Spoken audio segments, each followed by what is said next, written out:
Ingeniero Albuquerque, José Israel Cuellar tiene una suerte que yo no tengo.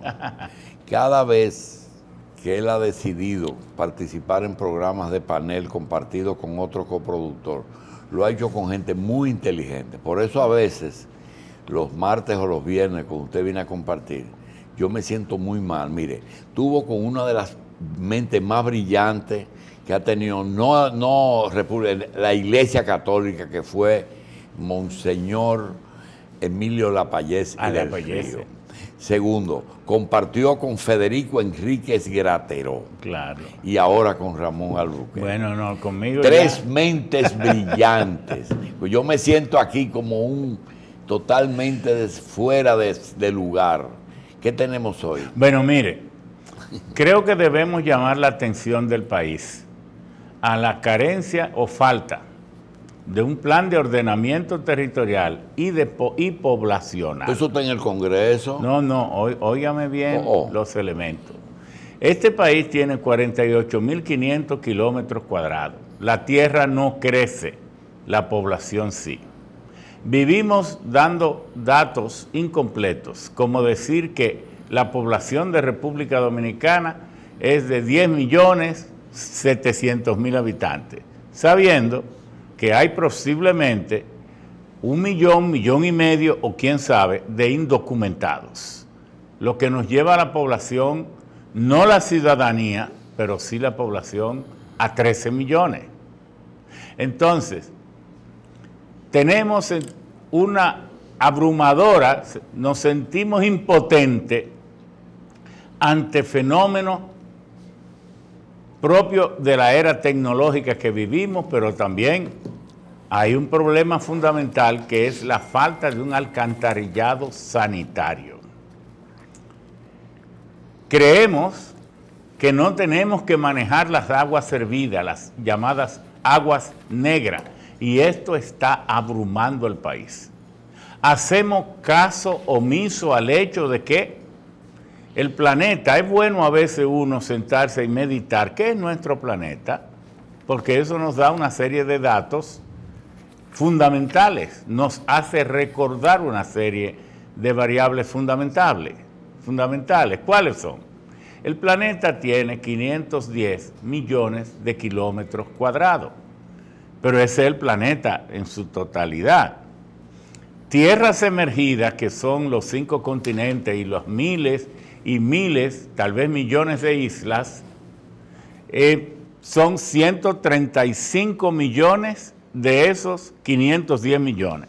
130, toda la sumatoria de todos los continentes, Asia, que tiene 44 millones, América, que es el segundo, que tiene 42, África, que tiene 30.6 millones de kilómetros cuadrados, Europa, que es el que ha gobernado el planeta, que tiene 10.3 millones de kilómetros cuadrados, y Oceanía, que fue el último en ser descubierto, porque se nos olvida de que hasta 1506, la historia y los gobernantes del planeta lo manejaban como si América ni Oceanía existiera, porque no se conocía. En 1492 se conoce América y en 1506 Oceanía, Australia y todo esto. Entonces, cuando nos vamos al agua potable, encontramos que el 97% de todas las aguas del planeta están en el mar y solo el 3% es agua potable. Pero de ese 3% de agua potable, el 96% está en los glaciares, y es con el 4% restante que nos manejamos y hacemos ignorancia de todo. Hace unos años que la representación comercial de China Popular, nosotros siendo presidente del Senado, nos invitaron a una celebración del triunfo de la revolución de Mao Zedong de 1949 en uno de los hoteles del país. ¿Y qué les dije yo? Ustedes tienen una formidable nación que cuando despierte todavía no había venido ese boom, porque hace de eso ya 17 años. Ustedes tienen una formidable nación que se encamina a un futuro y a un objetivo muy grandioso. Tienen 1.300 millones de habitantes, tienen 9.6 millones de kilómetros cuadrados y ustedes piensan que son el país más poblado. Pero República Dominicana, les voy a demostrar con números, es más poblado que ustedes. Ustedes lo que tienen es más población, porque China hoy tiene 1.370.000 habitantes, es decir, 1.400 millones de habitantes, pero tiene 9.6 millones de kilómetros cuadrados. Eso prácticamente le dice a uno que tiene 140 habitantes por kilómetro cuadrado. Pero ¿cuál es la realidad nuestra? Que tenemos, como dijimos ya, 13 millones y 48.500. Tenemos 270. Oiga bien lo que estoy diciendo. 270 habitantes por kilómetro cuadrado y China tiene 140. ¿Cuál es más poblado que el otro? Nosotros. Por eso yo me atrevo a agregarle otra necesidad a su requerimiento. El estudio del problema migratorio del país. No se puede seguir sin una política migratoria. No se puede seguir rechazando venezolanos y dejando entrar haitianos.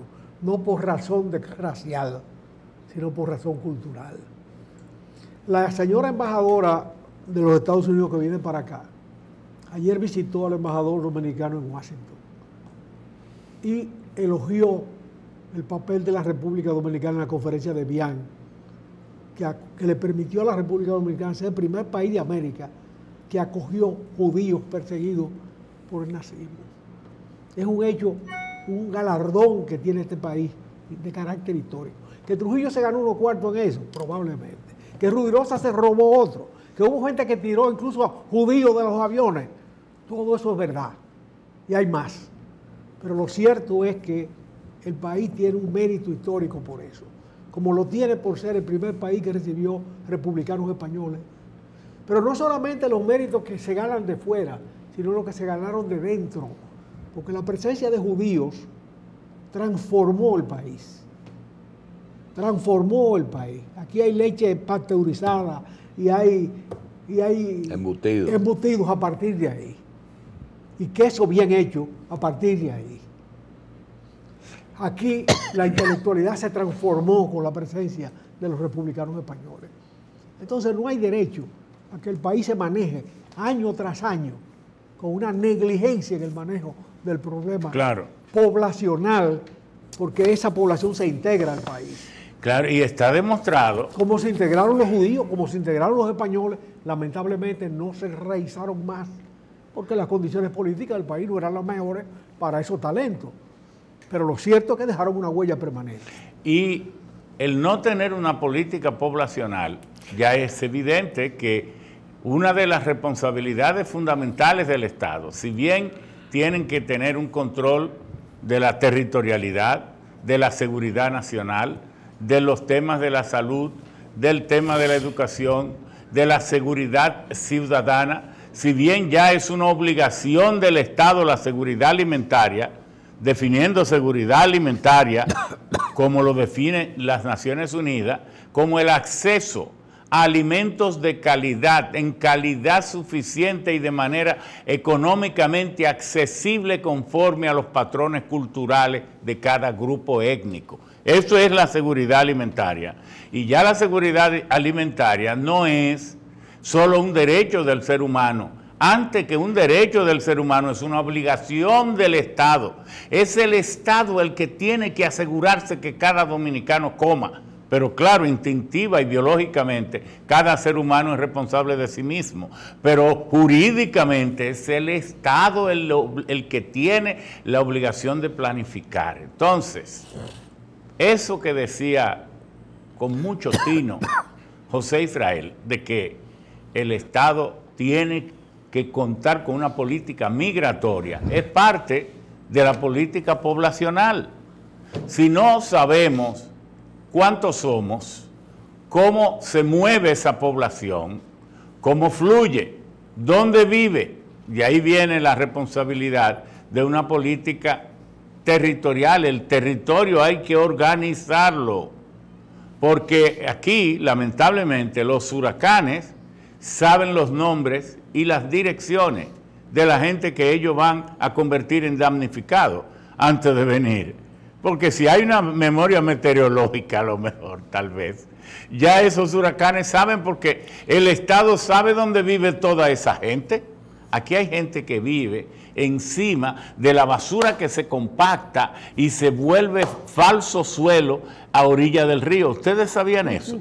Se va acumulando basura, basura, basura, y eso se va compactando y va formando como una costra que navega a orilla del mar, en lugares, digo, a orilla de los ríos, y entonces eso hace que la gente pobre en exceso vaya y construya encima de esa una especie de barcaza. Aquí hay una avenida emblemática que se construyó con relleno de desperdicios humanos y de desperdicios de basura. Claro, entonces el país ya no aguanta. La Jacobo Magluta. Sí, ya el país no aguanta, posiciona esto. Y esto es un llamado que desde la revista 110 uno quiere hacer a los legisladores, a todos los grupos de poder, el tener macroempresas, empresas grandes, el manejar las finanzas, las bancas, el manejar los alimentos de un país, en cadenas de farmacia que ahora manejan la venta de los medicamentos, y el tener ya casi todos los principales clínicas que son privadas, el manejar todo eso obliga a una responsabilidad de planificación. Hay algo, perdónenme, quizá los dos tengan la respuesta. Hace aproximadamente 12 días, yo estoy viendo cada día de esos 12 días en lo que se llama la playita del Trujillo Hall. Es una playita que está al desembocar la San Tomé ahí. Y me ha sorprendido que el ayuntamiento, sobre todo obras públicas, saca cada día más de 10 patanas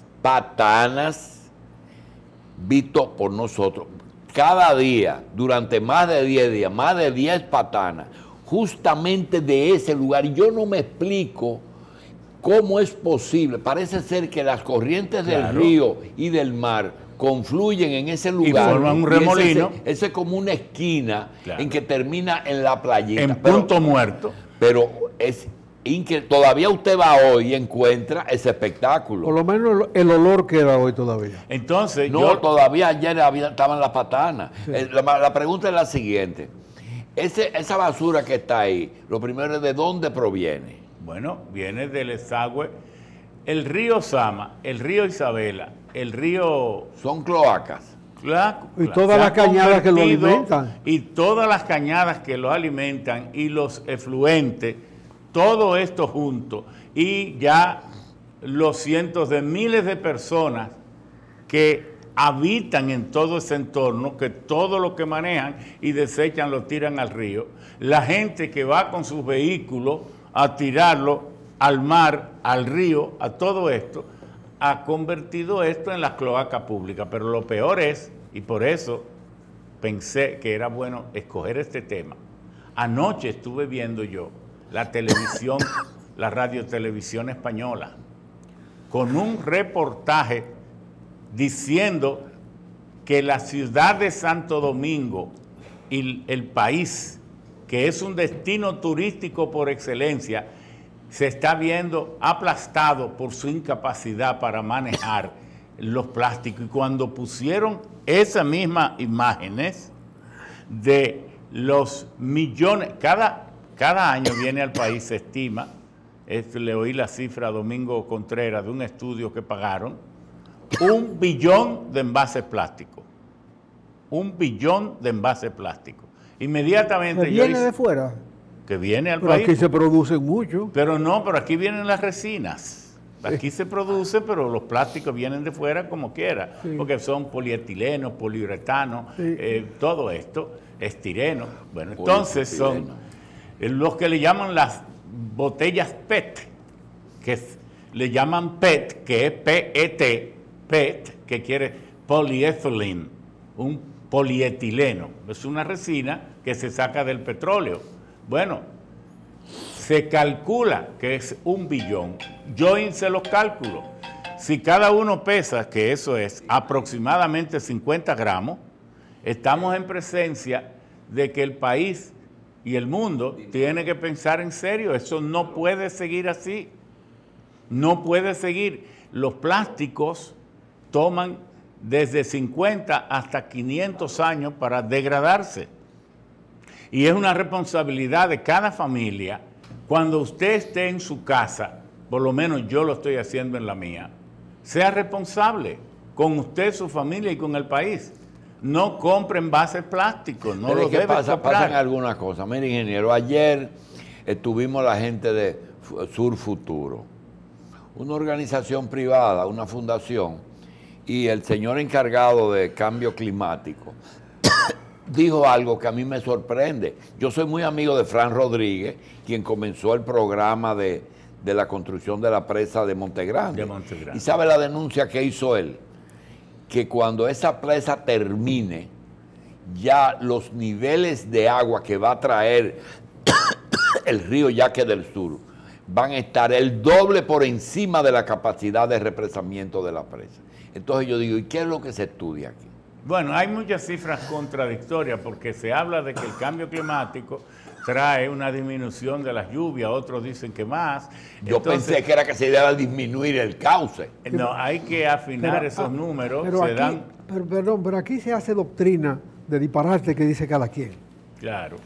En el caso, por ejemplo, de los desperdicios, ¿qué es lo que ha pasado? No es que hay más desperdicios porque cayó lluvia. Es que los desperdicios fueron arrastrados al mar, claro, porque cayó mucha lluvia. Claro. En consecuencia, se ha producido un fenómeno de carácter virtuoso. Se han limpiado esas cuencas. No, y si acaso, todos esos envases estaban guardados por ahí, porque no es que ha venido un maná y han caído del cielo. Exactamente. Es que lo estamos produciendo y no hacemos nada. Pero cuando uno va a ciudades como París o Londres y ve cómo las riberas de esos ríos, sea el Támesis en Londres o el Sena en París o el Vesubio en 8 o 9 capitales de Europa, cómo están esos canalizados frente a las ciudades. No recuerda que eso que pasa allá sin plástico pasó, eso que pasa aquí, allá pasó sin plástico. Es más, hay parte del Vesubio ya en la desembocadura. Del Danubio, sí, que es el Danubio Negro. No, pero porque también, el Danubio fue una fuente pluvial de transporte, claro, desde que Europa comenzó a hacer. Claro que sí. Y esa fuente pluvial se contaminó y sigue contaminando. Claro, claro. Ahora, en los grandes capitales eso se ha canalizado y es ejemplo de convivencia.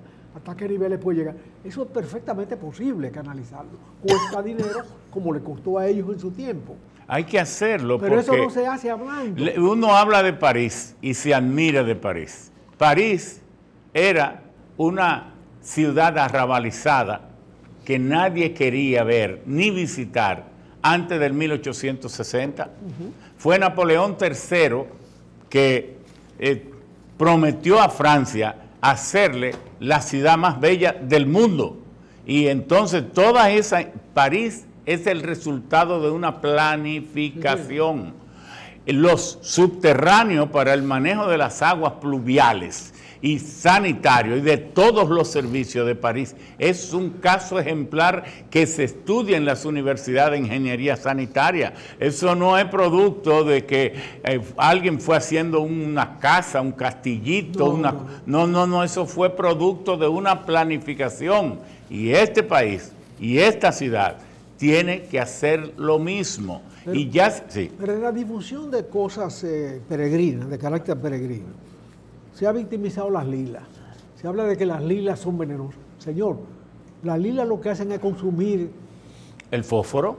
El fósforo de la descomposición de las aguas. Descomposición de las aguas. En 1983 las lilas debían cultivarse, claro, como un elemento sanitario. Mire, en 1980 nosotros éramos director del Instituto Dominicano de Tecnología Industrial.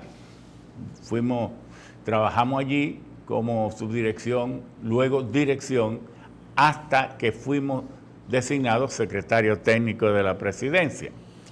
Y en esa institución, que ha sido el centro tecnológico más alto del país, que jamás haya tenido, lamentablemente que lo hayan, ¿verdad?, prácticamente desaparecido, nosotros montamos allí la primera unidad de producción de gas metano. ¿Y de qué lo hicimos? De las lilas. Teníamos una camioneta y 2 obreros que iban a cortar lila en 1980, cada 3 días. Entonces nosotros cogíamos esas lilas, las cortábamos en trocitos de 2 pulgadas y entonces teníamos 12 tanques de esos de 55 galones y le echábamos la lila dentro, le echamos agua y un pedazo de rumia del estómago de las vacas.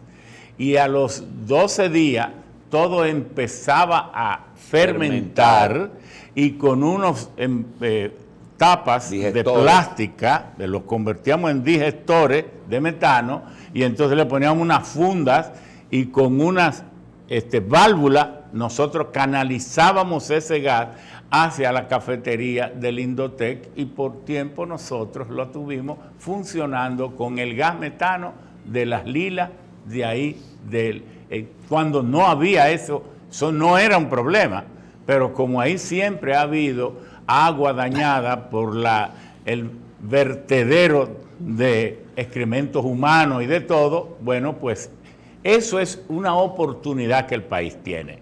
Entonces este país, esta ciudad está siendo colapsada porque no sabe manejar su basura, no sabe manejar este plástico que se ha convertido en una pandemia, no sabe manejar sus sistemas sanitarios. Entonces, llegó el momento en que hay que planificar porque uno de los problemas fundamentales de la humanidad es el crecimiento poblacional. Miren, yo voy a decir algunas cifras aquí, ojalá que los amigos las verifiquen. Cuando Cristo andaba por el mundo, se decía o se estima que habían 300 millones de habitantes en el mundo. Cuando Thomas Malthus, ese famoso economista de Cambridge, publicó su libro sobre las demografías de las naciones, en 1798, fíjense, de Cristo a 1798, 1800 años después, la población del mundo eran 900 millones. ¿Qué significa esto? Que en 1800 años la población del mundo creció 600 millones. 100 años después, en el 1900, ya con instrumentos censales, bastante aproximación hacia la exactitud, bueno, ya la población del mundo de 900 millones en 1798 pasó en 100 años a 1.700 millones. Se duplicó, pero en el año 1950, los otros días, 1950, la población del mundo llegó a 2.500. El problema es qué ha pasado de el 1950 a 2018. En 68 años, de 2.500 hemos pasado a 7.500 millones. 5.000 millones de personas más en 68 años. Esto hay que pensarlo. Por eso es que se requiere la planificación territorial, el ordenamiento territorial. Por eso es que se requiere la planificación poblacional. República Dominicana ya no debe pensar que somos 3 gatos, que somos un pueblo subpoblado. Fíjense cuántos territorios vacíos. No piense así. Piense en cuánta gente estamos hacinada, apiñada, sin estructuras que nos puedan ordenar una vida con sanidad, una vida con calidad, y todo eso se ha perdido. ¿Y qué nace de toda esta inmundicia? El crimen. Nadie está seguro. Solo los PLDistas que tienen franqueadores y gente que maten por ellos, sí, para que no los agredan. Entonces así no se puede vivir, eso no es lo que el Estado debe ofrecerle a la población. Por tanto, nosotros concluimos diciendo, y yo sé que ustedes también, esa ley de ordenamiento territorial, ya eso se pasó. Por razones de tiempo, sería imposible iniciar un tema con el ingeniero Albuquerque y José Israel Cuello, como hace un ratito comenzó a hablar el ingeniero Albuquerque cuando habló del crecimiento de la población mundial en los últimos 70 años. Lo decimos porque quisiéramos aprovechar estos minutos para hacer una agenda, preparar una agenda para varios programas basado en esto que nosotros le voy a pedir un minuto para contarles lo siguiente. Aquí el tema haitiano se ha reducido a una serie de calificativos. Por ejemplo, yo ayer oí un periodista y líder político que decía el odio al haitiano. Señor, ese no es el problema. El problema es un problema de espacio y capacidad de trabajo. La necesidad de mano de obra. Por ejemplo, para no poner el tema de aquí, yo viajé en el año 90 al Líbano y yo me encontré una situación rarísima. En las calles los que estaban haciendo las cloacas eran palestinos y la muchacha de servicio de una casa que visité era de Sri Lanka. Un asunto. Otro asunto. Un médico dominicano que viajó a Arabia Saudita tuvo una situación difícil porque llevó 1 litro de whisky y tuvo que echarlo en el inodoro y poner la botella vacía en el depósito de agua, porque ahí hay una cultura diferente. El tema de los sirios que viajan a Europa, el tema de los europeos que viajan. Entonces, estamos hablando de un problema de que control decía José, lo único que nosotros importamos es el sol y la brisa y el viento, pero nosotros no exportamos nada al espacio. El ingeniero Albuquerque, que conoce todas cosas, comenzó hablando de la ley esa famosa, que tiene que controlarlo todo hay que controlarlo. Entonces, uno realmente no sabe si la solución es hacer un aborto a todo el mundo, evitar que nazcan más gente, porque por otro lado, ayer nosotros encontramos que la muchacha que cuela el café en un lugar tiene el salario mínimo de esa empresa, que es 14.500 pesos, pero resulta que la asistente de contabilidad y una bioanalista tiene un sueldo de 15.000 pesos, porque el sueldo básico es el que está controlado, no el resto. Entonces se desata una guerra en una empresa en el que comienzan a juntarse los salarios. Decía, doña Ligia y Alejandrina empezaron a promover unas becas, que no es verdad que se lo están dando a los PLDistas nada más. Hay muchísima gente dominicana que viaja a Europa y que lo becan. Ahora, cuando esa gente vienen y le dicen, ¿qué tú eres? Yo soy experto en negocios, estudié en Londres, estudié en California, ¿y qué te van a pagar? Bueno, me ofrecieron un banco 40.000 pesos y en una oficina de bolsa 40.000 pesos.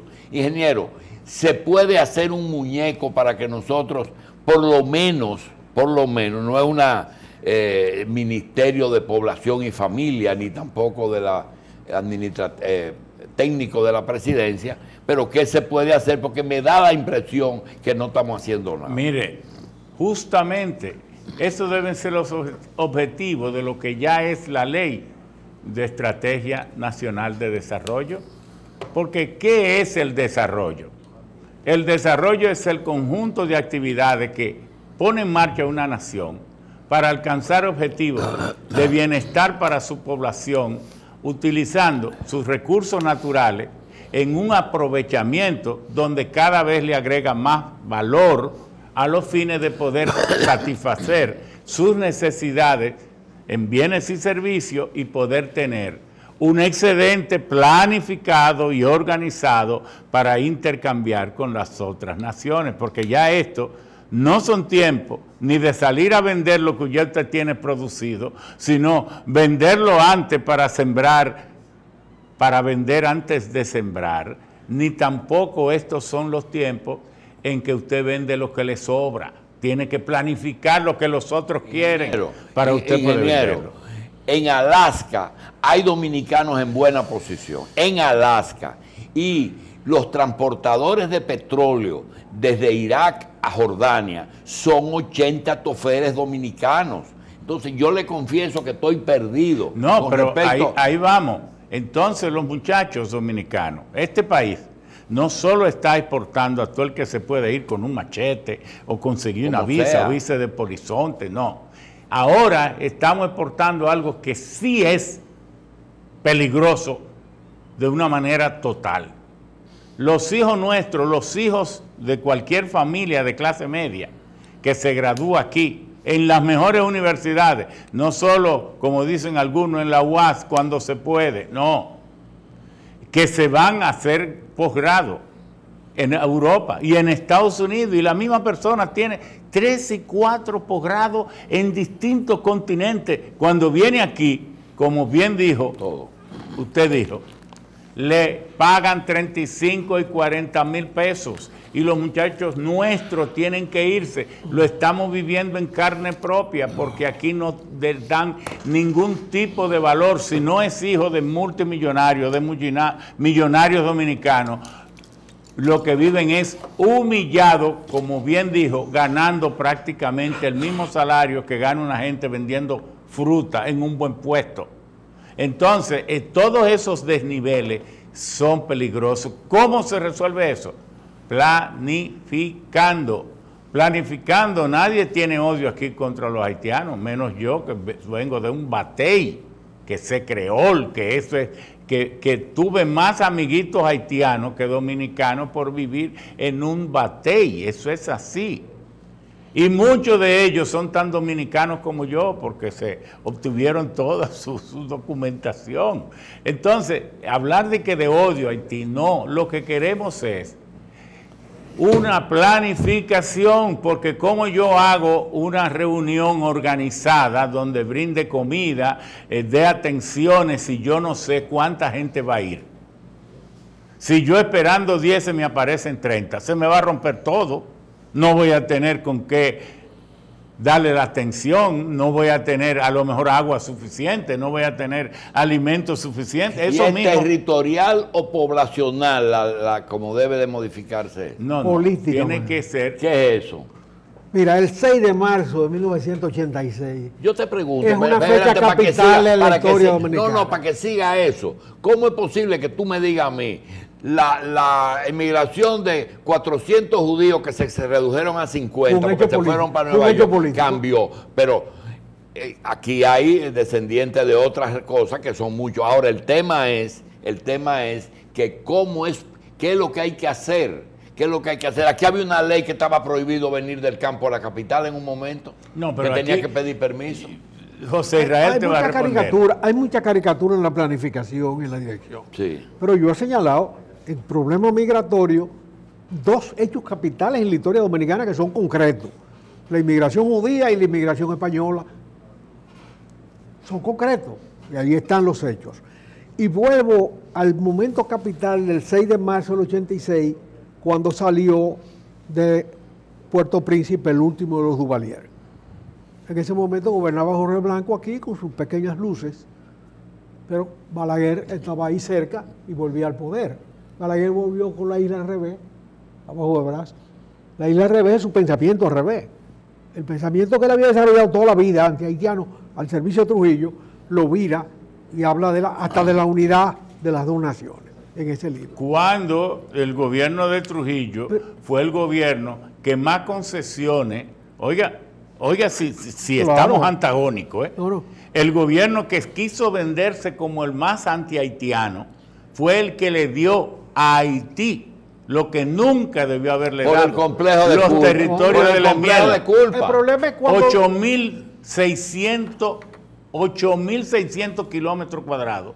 Legalizó Trujillo, cediéndoselo a Haití. Haití era 19.000 kilómetros cuadrados. El Valle de la Miel completo. El Valle de la Miel completo fueron 8.600. No, pero lo de Trujillo es la conjunción, y eso es de orden de hoy, de un gobierno que a la vez es dueño del país, a la vez es dueño de la propiedad. El Trujillo político reacciona en el 36 frente al chisme que armaron los intelectuales por la cesión del Valle de la Miel, que decían, con los haitianos no se mete. O sea, el convenio que había firmado Horacio Baca en el 29 lo modifica en otro convenio, claro, porque entrega una parte de la tierra, le llaman protocolo de qué sé yo, que es otro convenio. de modificación. Ese es el último convenio. Claro. Ese convenio lo hace entregándole un paquete de tierra a Haití y ya se acabó el asunto. 8.600 Comienzan kilómetros. a jurungarlo los blanquitos capitaleños, con que, sí, con los haitianos no se mete. Con los haitianos no se mete. Y hace la barbaridad del 37, del corte. de octubre del 37. Ahora después se mete azucarero. Recuérdate que en el 48 inaugura Catarey. El ingenio Catarey. Que y fue el 52 un crimen de carácter ecológico, porque eso era un bosque de café y de cacao extraordinario. Además, la cuenca del río Jaina. No, y la zona de mayor pluviometría del país todavía hoy. Claro, todavía hoy. Entonces, en esas condiciones, Trujillo se mete azucarero, se le mete en la cabeza la grandiosidad del ingenio Jaina. Sí. Y hace los contratos del 52 con Magloire. Y oiga, es el 52 que firma con Magloire el primer contrato de Bracero se hace en el 52. Con Paul Magloire. El ingenio Río Jaina representó la devastación de los haitises. Oiga, ¿qué eran los haitises?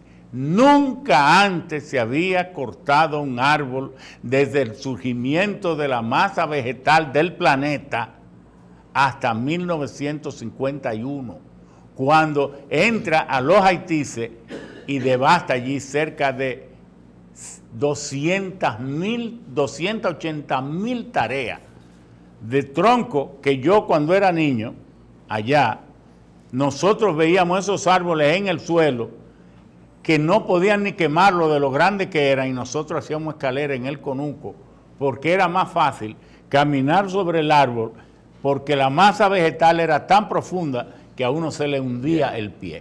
Señores, una agenda de población. Vamos a hacer una agenda de esto. Gracias, ingeniero. Gracias a ustedes esta noche, Revista en Coral.